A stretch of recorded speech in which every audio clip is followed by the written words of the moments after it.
நாயன்மார்களில் ஒருவர் விரண்மிண்ட நாயனார். சைவ சமயத்துக்கு கடவுள் யாரு? சிவபெருமான். சிவபெருமானையே சைவ சமயத்துல இருந்து தள்ளி வச்சவர். திருவாரூர் கோவில்ல தேவாசிரிய மண்டபத்துல விரண்மிண்ட நாயனார் இருக்கிறார். அவரை சுத்தி மத்த சிவனடியார்களா இருக்கிறாங்க. எல்லாரும் சிவபெருமான பத்தி பேசிட்டு இருக்கிறாங்க. அப்போ அந்த பக்கமா சுந்தரர் வரார். சுந்தரர் யாரு? சிவபெருமானுக்கு நெருங்கிய நண்பர். தேவாசிரிய மண்டபத்துல விரண்மிண்ட நாயனார் மற்ற சிவனடியவர்களோடு பேசிட்டு இருக்கிறத பாக்குறார்.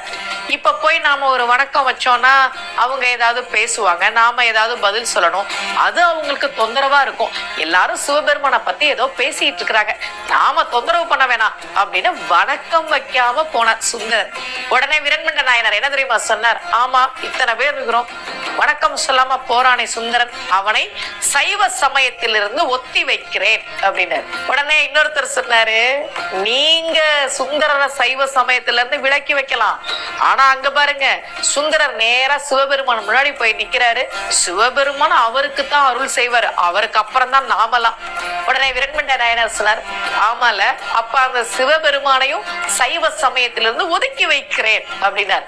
சிவபெருமான் என்ன எப்படி நீ இப்படி சொல்லலாம், நான் தான் சைவ சமயத்துக்கு தலைவர், நீ வெளியில போன்னு சொல்லல, அதை ஏத்துக்கிட்டாராம்.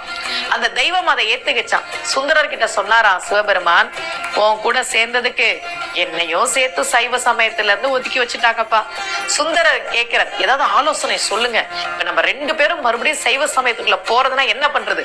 அப்போ சிவபெருமான் சொல்றார், நீ அடியவர்களை புகழ்ந்து பாடு, அப்பதான் விரண்மிண்ட நாயனார் கோபம் தீந்து உன்னையும் என்னையும் சைவ சமயத்துக்குள்ள சேர்த்துக்குவார் அப்படின்னு சிவபெருமான் சொல்ல, அப்போது சுந்தரர் பாடியதுதான் திருத்தொண்ட தொகை.